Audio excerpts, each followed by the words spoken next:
कि देश में परम पूज्य बाबा साहब डॉक्टर भीमराव अम्बेडकर की मूवमेंट को आगे बढ़ाने वाली तथा दलितों एवं अन्य उपेक्षित वर्गों की बहुजन हिताय व बहुजन सुखाय के सिद्धांतों पर चलने वाली यहाँ एकमात्र अम्बेडकरवादी पार्टी केवल बीएसपी। और जब से इस पार्टी के सांसद व विधायक आदि बने हैं तथा यूपी जैसे विशाल राज्य में भी ये पार्टी कई बार सत्ता में आई है, तो तब से केंद्र व राज्यों की भी सत्ताधारी और विपक्ष की भी अम्बेडकर विरोधी जातिवादी पार्टियां किस्म किस्म के साम दाम दंड भेद आदि अनेकों हथकंडे इस्तेमाल करके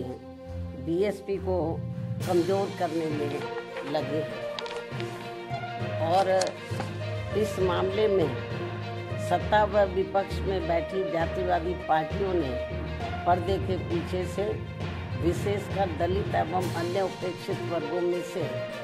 कुछ अवसरवादी व स्वार्थी किस्म के लोगों को मैनेज करके तथा उनके जरिए अभी तक जो भी अनेकों संगठन व पार्टियां आदि बनवाई हैं, तो उन्हें फिर ये पार्टियां अपने फायदे के हिसाब से सक्रिय करके व विशेषकर बीएसपी के मजबूत रहे राज्यों में और उसमें भी उत्तर प्रदेश में किस्म किस्म के हथकंडे इस्तेमाल करके यहाँ दलितों एवं अन्य उपेक्षित वर्गों के लोगों को गुमराह करके उनके वोटों को बांटने में लगी ताकि बीएसपी आगे बढ़ने से रुक जाए। ऐसे में दलित एवं अन्य उपेक्षित वर्गों में से बने इस किस्म के पार्टी विरोधी संगठनों एवं पार्टियों से इन वर्गों के लोगों को जरूर सावधान रहना है, अर्थात इन्हें ऐसे सभी स्वार्थी एवं अवसरवादी पार्टियों व संगठनों से सदैव दूरी बनाकर रखना है, क्योंकि इस किस्म के संगठनों व पार्टियों से बाबा साहब डॉक्टर भीमराव अम्बेडकर एवं बीएसपी के जन्मदाता व संस्थापक मान्यवर श्री कांशीराम जी की बहुजन हिताय व बहुजन सुखाय की मूवमेंट से कुछ भी लेना देना नहीं है, जबकि वास्तव में इनकी मूवमेंट को आगे बढ़ाने के लिए बीएसपी पूरे जी जान से लगी हुई है, जिसे आगे बढ़ते एवं मजबूत होते हुए देखकर अब पूरे देश में व खासकर यूपी में जहाँ सत्ता एवं विपक्ष की सभी जातिवादी पार्टियां बहुत ज़्यादा दुखी व चिंतित भी हैं। और अब पिछले कुछ समय से जब से बीएसपी फिर से मजबूत होनी शुरू हुई है, तो तब से अब यह सभी विरोधी पार्टियां विशेषकर दलित वर्ग से जुड़े अवसरवादी व स्वार्थी किस्म के संगठनों व पार्टियों आदि को विभिन्न स्तर पर इस्तेमाल करके तथा उनके जरिए आए दिन किस्म किस्म के कार्यक्रम आदि करवा के यहाँ दलितों एवं अन्य उपेक्षित वर्गों के लोगों को गुमराह करने में लगी है तथा उनकी ताकत को भी बांटने व कमजोर करने में लगी हुई है, जिनके बहकावे में इन वर्गों के लोगों को बिल्कुल भी नहीं आना है। और इसके लिए अब ये अवसरवादी व स्वार्थी किस्म के बने संगठन एवं पार्टियां या जातिवादी पार्टियों के हाथों में खेलकर तथा एक सोची समझी रणनीति के तहत बीएसपी के भोले भाले लोगों को अपने इन संगठनों व पार्टियों आदि से जोड़ने के लिए अब अपने कार्यक्रमों में व बैठकों आदि में मान्यवर श्री कांशीराम जी का व मेरा खुद का भी नाम लेकर ये कहते घूम रहे हैं कि हम तो इनके मिशन को ही आगे बढ़ाने में लगे और इसके लिए हम बहन जी का भी काफ़ी सम्मान करते हैं। साथ ही ये भी कहते हैं कि बाबा साहब डॉक्टर भीमराव अम्बेडकर के जिस अधूरे पड़े कारवां को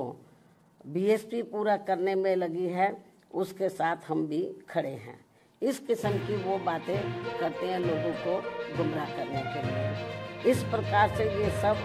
लिपड़ी छिपड़ी बातें कहकर अब ये अवसरवादी एवं स्वार्थी किस्म के संगठन एवं पार्टियां बीएसपी के लोगों को गुमराह करने में लगी है तथा इस पार्टी को कमजोर करने में लगी है। जबकि इस मामले में हमारी पार्टी का ये कहना है कि यदि इनकी इन सब बातों में रत्ती भर भी सच्चाई होती तो तब फिर ये लोग विरोधी पार्टियों के हाथों में खेलकर अपने अनेकों संगठन एवं पार्टियां आदि नहीं बनाते और फिर ये लोग सीधे बीएसपी से ही जुड़कर अपनी बहुजन हिताय व बहुजन सुखाय की पार्टी को ही मजबूत करते। लेकिन ऐसा ना करके ये लोग एक सोची समझी रणनीति के तहत इस किस्म की बातें कहकर हमारे बीएसपी से जुड़े भोले भाले दलितों एवं अन्य उपेक्षित वर्गों के लोगों को गुमराह करने में लगे हैं। इस किस्म की बातें कहकर बीएसपी को आगे बढ़ने से रोकने में लगे हैं, जिनसे इन वर्गों के लोगों को हमेशा सचेत रहना है ताकि यहाँ जातिवादी पार्टियाँ इनके जरिए बीएसपी को कमजोर व खत्म करने के अपने इस मकसद में कामयाब ना हो सके। इतना ही नहीं बल्कि अब ये विरोधी पार्टियां इनसे अनेकों और भी हथकंडे इस्तेमाल करवा सकती हैं ताकि फिर देश में बीएसपी का अस्तित्व ही ना के बराबर रह जाए। इसके साथ ही अब तो ये जातिवादी पार्टियां अपने राजनीतिक लाभ के लिए इन स्वार्थी व अवसरवादी संगठनों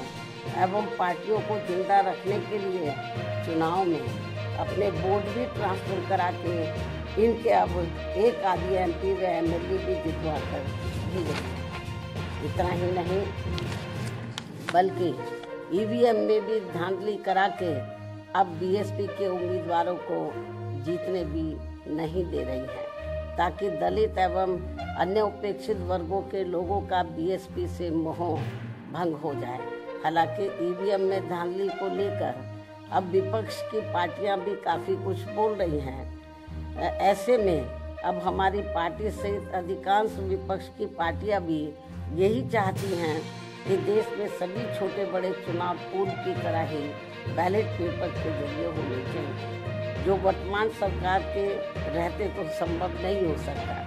लेकिन उम्मीद है कि सत्ता परिवर्तन होने के बाद ये सब संभव हो जाए। इसलिए ऐसी संभावना के चलते अभी अपनी पार्टी के लोगों को भी कतई निराश नहीं होना है, बल्कि इनको अपनी पार्टी को हर स्तर पर मजबूत बनाते रहना बहुत ज़रूरी है, क्योंकि देश में वर्तमान में चल रहे राजनीतिक हालातों में ये ईवीएम वाला सिस्टम कभी भी बदल सकता है और फिर यहाँ बैलेट पेपर से ही देश में हर चुनाव हो और ऐसा हो जाने पर फिर बीएसपी के भी अच्छे दिन पुनः वापस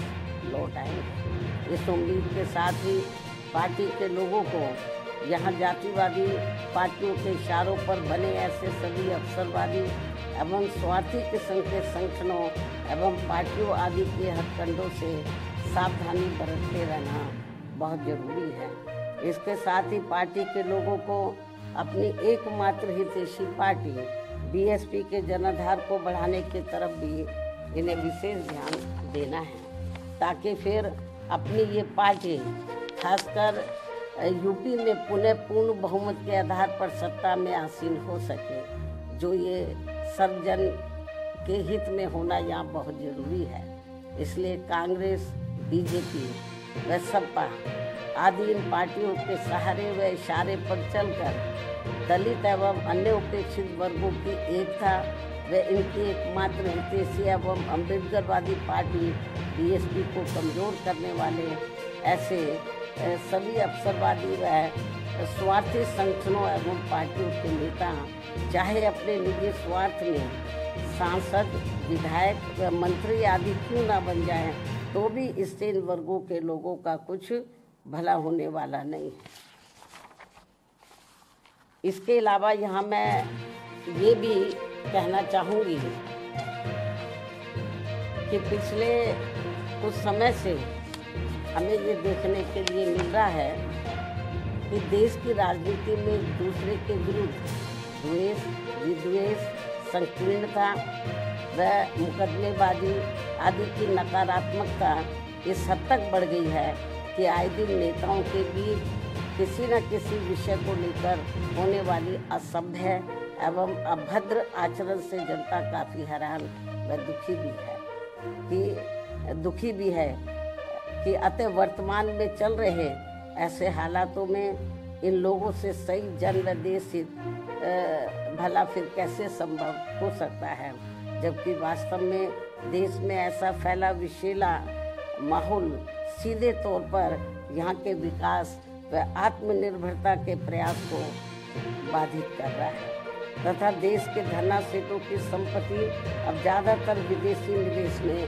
जाने लगी है, जिससे यहाँ की अपार गरीबी,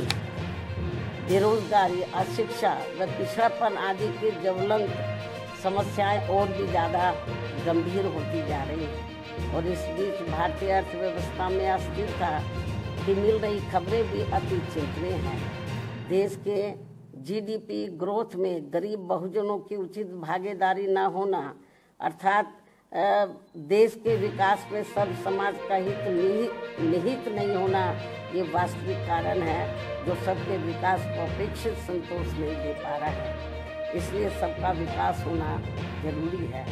साथ ही देश के गरीबी एवं बेरोजगारी मुक्त बहुअपेक्षित विकास यानी कि सुखी संपन्न लोगों के विकसित भारत के निर्माण में केंद्र की बहुजन हितैषी नीतियों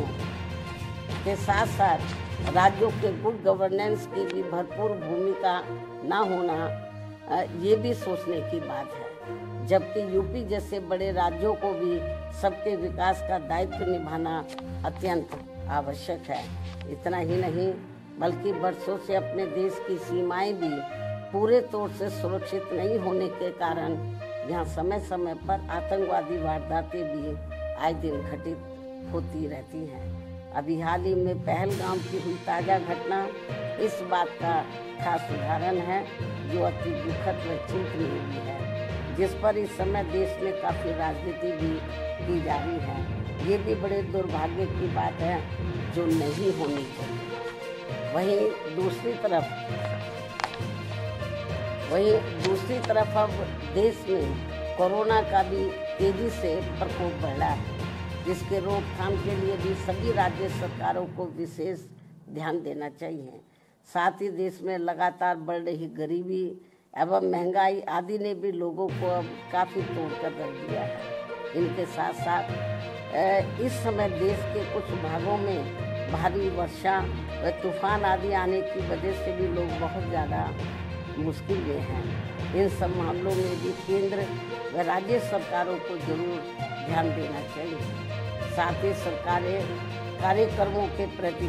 गंभीर व संवेदनशील न होने के कारण आए दिन मछली भगदड़ में हो रही मौतें भी अति चिंता की बात है। इस ओर भी सरकारों को जरूर ध्यान देना चाहिए। अब मैं अपनी बात यहीं समाप्त करती हूँ। धन्यवाद। जय भीम व जय भारत।